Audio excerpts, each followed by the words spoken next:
Okay, folks, it's your buddy Mike Messier, One Pro Wrestling and Sports Fan YouTube channel. I'm back with the Father's Day list of worst wrestling fathers. Now, this is just for fun. This is not meant to hurt anyone's feelings.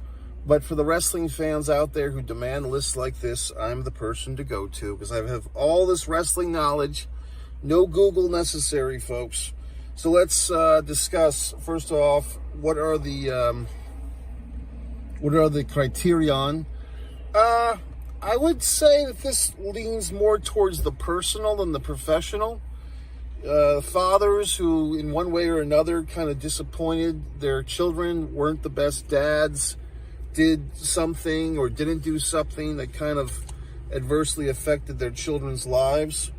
So it's going to be an interesting thing. I mean, like I said, it's kind of a mean, M-E-A-N, mean thing to do here, but I'm willing to go there, okay? I'm not afraid, and if the heat comes, the heat comes. So let's start, and this one is really a subjective list, folks. I'm sure I'm forgetting someone. I'm sure I'm forgetting something.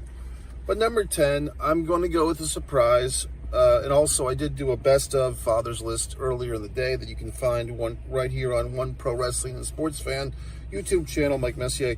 Number 10 on the worst dads list, Rocky Soulman Johnson. A difficult choice. I am a father. I am a fan of Rocky Johnson. He was one of my favorite wrestlers as a young child. The drop kick, the punches.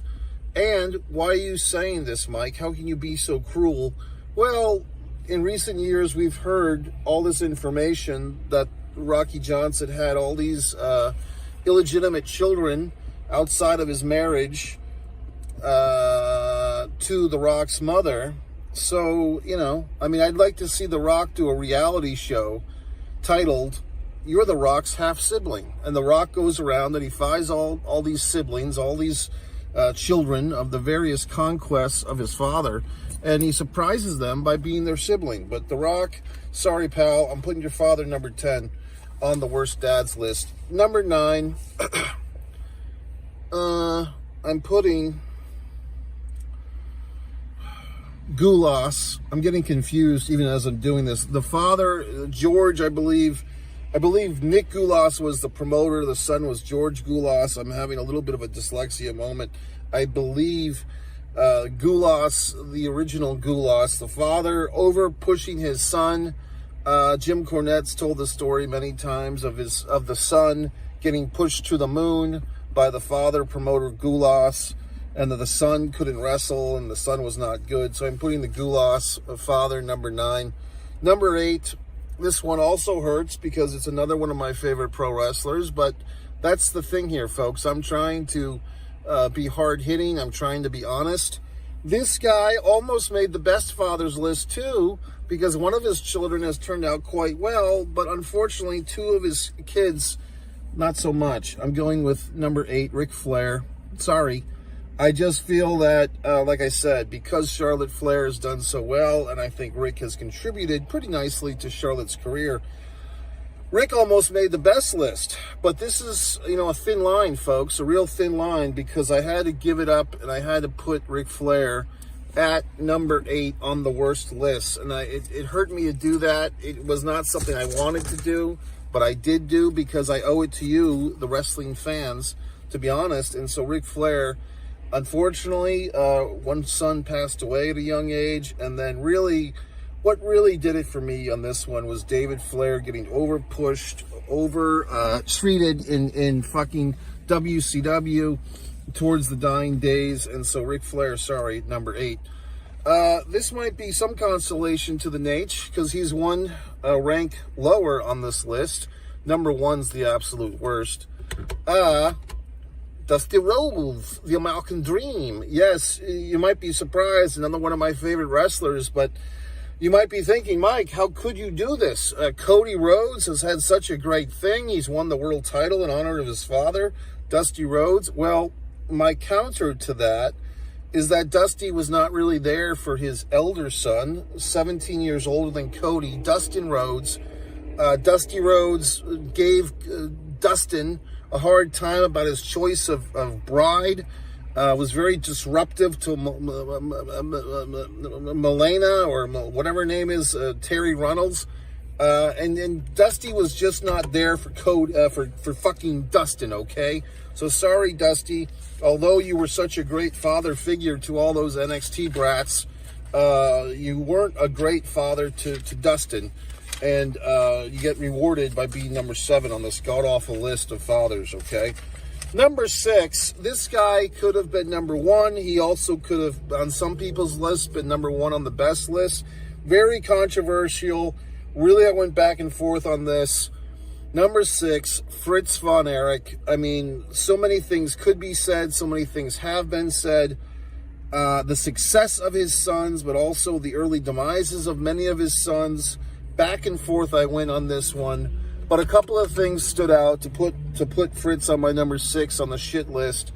There is a story that goes around that after David passed away, that Fritz would have his other sons, Kevin and Kerry, like forge David Von Erich signatures on some remaining 8x10s, and they would sell those at, Reunion Arena and the Dallas Sportatorium and so forth. That story's been told more than once.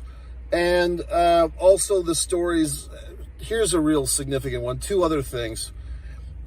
Mike Von Erich wrestles. Did he want to wrestle? Did he not? Well, after the toxic shock syndrome, I think that was a case where Fritz could have stepped in and said no more wrestling for Mike. Whether Mike was pressured to wrestle or felt the need to wrestle in the first place, he did not start wrestling after David passed away. Mike started wrestling Christmas night, I believe, 1983, against General Skandor Akbar at the Star Wars show. But when Mike should not have gone back to wrestling after the toxic shock syndrome incident, he was never the same. He never looked the same. And then, unfortunately, he killed himself, committed suicide. So that, and the other main thing was the Lance debacle. Okay, I mean, it really felt cheap when Fritz felt the need to construct a new Von Erich nephew, Lance, out of nowhere. It did not seem appropriate to just make yourself a nephew out of thin air. And I just found that to be enough to put Fritz on the shit list instead of the hit list. Instead of the good list, he made the bad list. Number 6 is Fritz Von Erich or Jack Atkinson. Number 5, similar in nature, and maybe this is a bit strong for this gentleman. I mean, I'm looking at it now and just comparing him to Fritz. I might have to reevaluate this, but I did put Bill Watts at number 5. I just felt that his son, strapping young Eric Watts, did have potential, but he should have been allowed to blossom at his own rate. Instead, he got the mega push, beating Steve Austin, beating a lot of wrestlers, Bobby Eaton and so forth, a lot of the mid-card guys that he should have been losing to. Eric Watts was overpushed in 1992/93 by his father. And he kind of, this is the classic case of a father making his son the most hated kid in school. And it's really unfortunate because by all reports, Eric Watts was a nice guy, a smart guy, a good wrestler. And he just got the victimization of his father's over pushing him. So sorry, Bill Watts, number 5. Number 4 might be a bit surprising. Jerry the King Lawler. If you watch some of those promos, and this is where the thin line of shoot and work kind of comes into it, but Brian Christopher had some real choice words for his father. Jerry Lawler, I think even by his own admission, was more of a colleague, if anything, to his son.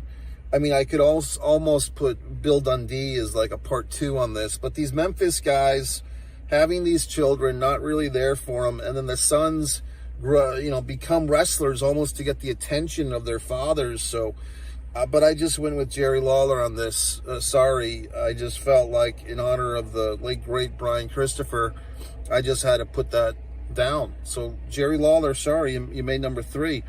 That's number 4. Number 4 is Jerry Lawler. Number 3 is going to upset some people. Once again, on somebody else's list, this is all subjective. This guy could have been number 1 on the good list. I put Vince McMahon Jr., okay, as number 3 on the shit list, on the worst fathers list. Just proposing, and it's been well reported, this is not coming from me, this is not gossip, but Vince McMahon actually proposed a storyline where he would have been the father of his own daughter's child. Basically, putting an incestuous storyline on television was Vince McMahon's idea. Shane McMahon, always looking for his father's approval, getting thrown off Hells in the Cells, jumping off big cages. Vince, making his son wrestle with him against their son-in-law, Triple H, and Shawn Michaels. I mean, just some real weird stuff going on. Vince McMahon directing Eric Bischoff to kiss his own daughter on SmackDown, and et cetera, et cetera. On it goes. There's a famous little video, I believe also from SmackDown, of Vince McMahon catching an extended glimpse at the bosoms of his own daughter. So really a sicko, really a freak. I've been speaking about that for years. People didn't believe me. They all turned a blind ear, but I was right, as fucking usual, assholes. So Vince McMahon's number 3. Number 2, also, I didn't feel good about putting him here because I am a fan of the man, but I just felt that something had to be said.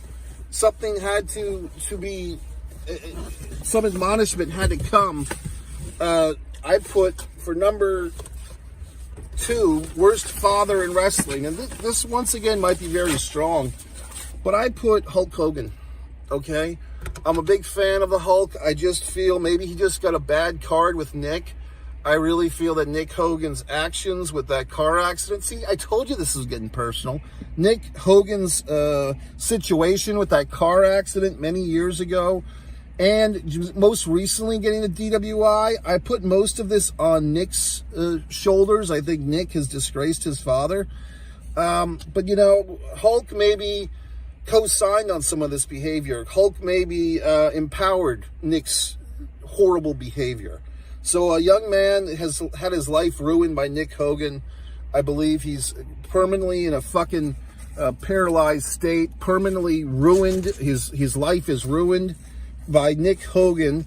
And so Nick Hogan causes Hulk Hogan to be number 2. And Brooke Hogan, I think you see all those things with like Hulk Hogan's brides look like Brooke and so forth. And it's kind of weird. So sorry, Hulk, because I'm a fan of Hulk Hogan, but he made number 2, okay? That's what I'm saying. I don't hold fucking back, okay? I'm not here to make goddamn friends. I'm here to make a point. Number fucking 1. This one, some people might be upset. In fact, I have questioned this case, this scenario that we're all terribly familiar with. It's a horrible scenario. But how could I put anyone else? If what we've been told is the truth, and his remaining son has said that the police report was accurate, see, I'm going fucking there, folks. I've got the worst father in pro wrestling is Chris Benoit. So yes, I'm trying to be hard-hitting. I'm trying to be truthful. Chris Benoit, who not only killed himself, but killed the lovely Nancy, who was his wife. Before that, she was married to Kevin Sullivan. She was a beautiful woman, and she, had a great wrestling career herself as a manager of LA back when they used that term. Managing Doom, managing other wrestlers, part of the Four Horsemen scenario in the mid-90s, the 96 Horsemen, Nancy, and also killing a young boy, his own son. If that's the case, I mean, if it's ever proven that Chris Benoit was innocent of that, I will rescind this ranking. But if his remaining son believes the police report, so I mean, if you watch the remaining son, the son that was not there to get killed, he told Chris Van Vliet that he didn't want to believe it either. He read the police report, and now he believes that his father, in fact, killed his stepmother and I believe his half-brother. So, unfortunately, with respect to the young son that was killed, in respect to his mom that was killed, unfortunately, Chris Benoit, in this darkest of moments, gets number 1 on the worst fathers in wrestling list. So, I mean, folks, I told you, this was going to be fucking hard-hitting. So you can sit there, you can cry about it, you can hashtag me into oblivion, but I'm not giving you some pansy-ass joke list, okay? This is not, Paul Bearer because of Kane, some half-assed horse shit list. This is a real hard-hitting fucking list that you'll only see here on One Pro Wrestling and Sports Fan. Me, Mike Messier, because I'm telling you the goddamn truth. Now, if you want to see the best dads list, it's a little happier. But like I said, a lot of these situations, like Fritz, you know what I mean? Like Fritz, Ric Flair, Dusty, some of these guys on the worst list conceivably could have been on the best list if you look at things in a different way. And if you watch my best dads list, I think you're going to be shocked and amazed at some of my rankings over there. So once again, it's Mike Messier, One Man and a Camera Films, a YouTube channel. That's my original films, Messier Mantra, Messier Peace Theater TV shows. Shtick Man is over there. You can watch One Mike Messier, Mike's Instant Movie Reviews. This channel for all your wrestling takes and so forth and interviews. And One Artist, Mike Messier, for my wonderful work of art. So that's it, folks. Have a wonderful